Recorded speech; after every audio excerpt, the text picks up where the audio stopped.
Olá pessoal, nesse vídeo eu vou fazer alguns comentários sobre o vídeo recente do Jonathan Matisse, que ele postou, o que aconteceu com o corpo de Jesus, em que ele dá a versão da história, né, qual seria o destino do corpo de Jesus segundo a história. Né?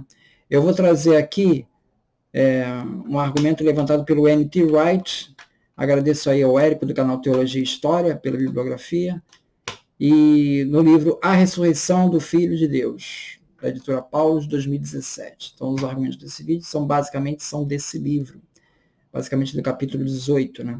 O N.T. Wright ele destaca que a crítica se baseia no argumento naturalista, ou seja, mortos não ressuscitam, portanto, Jesus não ressuscitou. Basicamente é isso. Então, há que se dar alguma explicação aí para o túmulo vazio. Né? A história, segundo N.T. Wright, ele é o estudo não de fenômenos repetitivos, como na física e na química, mas de eventos que não se repetem. Por exemplo, César cruzou o rio Rubicão. Isso aconteceu uma vez só.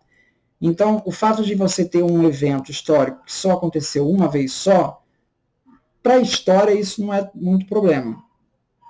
Isoladamente, isso aí não chega a ser um problema. O dado histórico que temos é uma crença da ressurreição que foi amplamente sustentada, coerentemente formulada e sumamente influente de que Jesus foi corporalmente ressuscitado dentre os mortos. Isso está presente desde a igreja primitiva. Essa crença foi sustentada por praticamente todos os cristãos primitivos sobre os quais temos evidência. Estava no centro das práticas das narrativas, símbolos e crenças que os caracterizavam e constituíam a base para o reconhecimento de Jesus como Messias. N.T. Wright defende que a crença na ressurreição entre os cristãos foi uma remodelação do conceito de ressurreição que havia no judaísmo. No judaísmo havia o conceito de ressurreição corpórea, mas isso aconteceria somente no final dos tempos. E para alguns judeus que acreditavam nisso. Tá? O conceito grego já era diferente, ele já envolvia a questão da imortalidade da alma. O judeu não trabalhava com isso. O judeu, a pessoa morreu, ela vai jaz morta, né, que nem o Jó diz, e depois ela ressuscita de corpo, né, e alma para o julgamento final. Né? Então os cristãos trouxeram uma remodelação. Por quê? Porque Jesus não teve julgamento final. Né? Jesus ressuscitou e a vida continuou.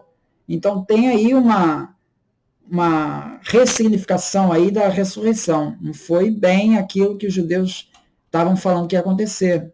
Então houve uma remodelação. A única explicação razoável para justificar essa redefinição do conceito de ressurreição é o fato do túmulo ser encontrado vazio. Portanto, é historicamente mais provável que o túmulo de Jesus de fato estava vazio no terceiro dia após a sua execução e que os discípulos realmente encontraram-no, dando toda a aparência de estar bem vivo. Então, são dois fenômenos: túmulo vazio e aparições do Cristo ressuscitado. Esses dois fenômenos é que justificaram a crença na ressurreição. Tá? As crenças cristãs primitivas foram concebidas e formuladas dentro do contexto do judaísmo do Segundo Templo e têm sentido como uma mutação interna e uma posição bem conhecida do quadro das crenças judaicas. Mas nenhum outro judeu do período do Segundo Templo apareceu com essa remodelação. Então, essa remodelação do conceito de ressurreição aconteceu só com Jesus. Teve outros messias lá na época, mas esse tipo de redefinição da ressurreição não aconteceu. Ninguém no mundo pagão teria interpretado que um túmulo vazio implicasse ressurreição. Todos sabiam que tal coisa estava fora de questão. Tampouco alguém do mundo judaico teria interpretado o túmulo vazio como ressurreição. Não era algo que alguém esperava que acontecesse a uma única pessoa, enquanto o mundo seguia normal. Para eles, ressurreição era, no final dos tempos, todo mundo ressuscitar. Ah, Jesus ressuscitou, mas só um? Não, isso não é ressurreição. Então, assim, ninguém estava esperando isso, né? Isso porque a crença na ressurreição entre os judeus, ou pelo menos parte deles, não era para um evento, era para um evento no final dos tempos. E não o da ressurreição de uma pessoa e o mundo seguindo o seu curso. Ninguém teria desenvolvido tão rápido e consistentemente essa mudança radical no conceito de ressurreição. Não teve muito tempo para isso, porque já no começo as comunidades cristãs propagavam essa versão da ressurreição. em João 28, quando se fala dos lenços funerários que teriam sido deixados para trás, ele mostra que o corpo não havia sido levado, seja por inimigos, amigos ou qualquer outra pessoa. Por quê? Porque os lenços estavam nos mesmos lugares, ou seja, aquilo sugere que os lenços não haviam sido desatados, mas que o corpo havia passado por eles de alguma forma. Assim como posteriormente Jesus apareceria e desapareceria de locais atravessando portas trancadas, como aparece no versículo 19. Então a conclusão, então, continua aqui de um túmulo vazio sozinho, ela não daria, não seria condição suficiente para a crença da primitiva na ressurreição de Jesus. O fato simplesmente de ver o túmulo vazio não justificaria essa crença na ressurreição. Do mesmo modo, as visões, os encontros com Jesus após a morte, já ressuscitado, poderia ser interpretado como uma visão, porque há relatos de pessoas na antiguidade que tiveram visões de pessoas que já faleceram. Esse tipo de coisa já havia acontecido. E ninguém sugeriu que o cara ressuscitou corporalmente, né? Então, naturalmente, a resposta a relatos de visões desse tipo poderia ter sido, no mundo antigo, como no mundo moderno, questionar o equilíbrio mental dessas pessoas. Seria a primeira coisa que seria feita. Pois o mundo antigo sabia tão bem quanto o nosso, né, que havia uma diferença entre as visões e as coisas que acontecem no mundo real. Portanto, é relativamente simples de mostrar que sozinho, nem o túmulo vazio, nem as aparições, independente uma da outra, seriam suficientes para gerar as crenças na ressurreição. A ideia principal das histórias sobre o túmulo vazio sempre foi de que Jesus estava vivo novamente. A ideia principal das histórias das aparições sempre foi de que Jesus estava aparecendo em continuidade corpórea com o cadáver que havia sido morto. Ou seja, isoladamente essas duas condições são insuficientes para gerar a crença primitiva na ressurreição. Junte elas e elas em combinação têm uma condição suficiente. Então é só quando você combina os dois, túmulo vazio e aparições. Para que a crença surgisse dentro de uma comunidade que começou com os seguidores de Jesus e se expandiu a partir dali. O primeiro tipo de explicação alternativa é frequentemente encontrado por aqueles que alegam que os discípulos sofreram uma dissonância cognitiva, ou seja, eles queriam tanto que Jesus ressuscitasse que eles acabaram inventando essa história, acabaram projetando aquilo. Isso foi uma projeção de anseios profundos. Né? Mas o fato é que, N.T. Wright falando, não foi isso que aconteceu em outros movimentos messiânicos. Nesse período lá, de 150 a.C. a 150 depois de Cristo. Nesses movimentos, a morte do fundador só se seguia duas opções. Ou o movimento acabava, ou você procurava outro Messias. No caso de Jesus, isso não aconteceu.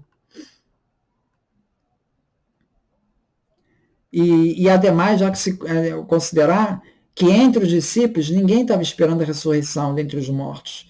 Os discípulos eles fugiram para a Galileia. Eles não estavam esperando qualquer coisa parecida com isso.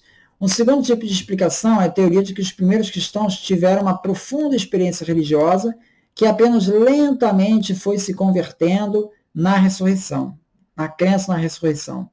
No entanto, em outros movimentos messiânicos, não aconteceu isso. Tá? Não houve esse desenvolvimento gradual de uma ressurreição. Os primeiros cristãos, ademais, eles não inventaram o túmulo vazio e os encontros. Né? Isso é relatado desde o começo. E ninguém questiona isso. Né? Então, eles desenvolveram essa fé em decorrência desses dois fenômenos e da convergência entre eles. Ninguém estava esperando para esse tipo de coisa, nenhum tipo de experiência de conversão teria gerado tais ideias, ninguém teria as inventado, por mais culpado ou perdoado que se sentisse. Então, da perspectiva do tipo de prova que os historiadores normalmente aceitam, a argumentação que N.T. Wright apresenta, de que foi a combinação túmulo mais aparições, que gerou a crença cristã primitiva na ressurreição, é tão sólida quanto é possível encontrar, segundo N.T. Wright. Essa conclusão é corroborada primeiramente porque os primeiros cristãos, incrivelmente cedo, começaram a considerar o primeiro dia da semana, o domingo, como seu dia especial. Em segundo lugar, não há qualquer evidência de que alguém tenha alguma vez venerado um túmulo de Jesus. E em terceiro, em relação ao tema do túmulo de Jesus, nunca foi levantada a questão de quando quanto a alguém realizar um segundo enterro de Jesus, quer dizer, a ideia de que Jesus conseguiu sobreviver aqui, ele foi enterrado de novo. Não tem nenhum relato desse segundo enterro de Jesus, né? Existe uma inscrição que foi encontrada em Nazaré, provavelmente do reinado de Cláudio, que proibiu a adulteração de túmulos. Talvez isso tenha a ver com toda a problemática aí que surgiu em torno do nome de Jesus. É possível que tenha havido essa correlação, que alguém tenha utilizado a autoridade do imperador para tentar impedir a adulteração de túmulos. Então, N.T. Wright conclui, ficamos com a conclusão histórica segura de que o túmulo estava vazio, conforme os relatos, e os vários encontros que aconteceram depois, que foram testemunhados entre os seguidores de Jesus, mas não somente entre eles, mas também entre outros, né, como Paulo e possivelmente até Tiago, e pessoas que não haviam estado entre seus seguidores também testemunharam. Então, esses dois eventos, em combinação, é que deram força para a comunidade cristã continuar com o movimento dentro dessa crença da ressurreição. Então é isso. Muito obrigado, então.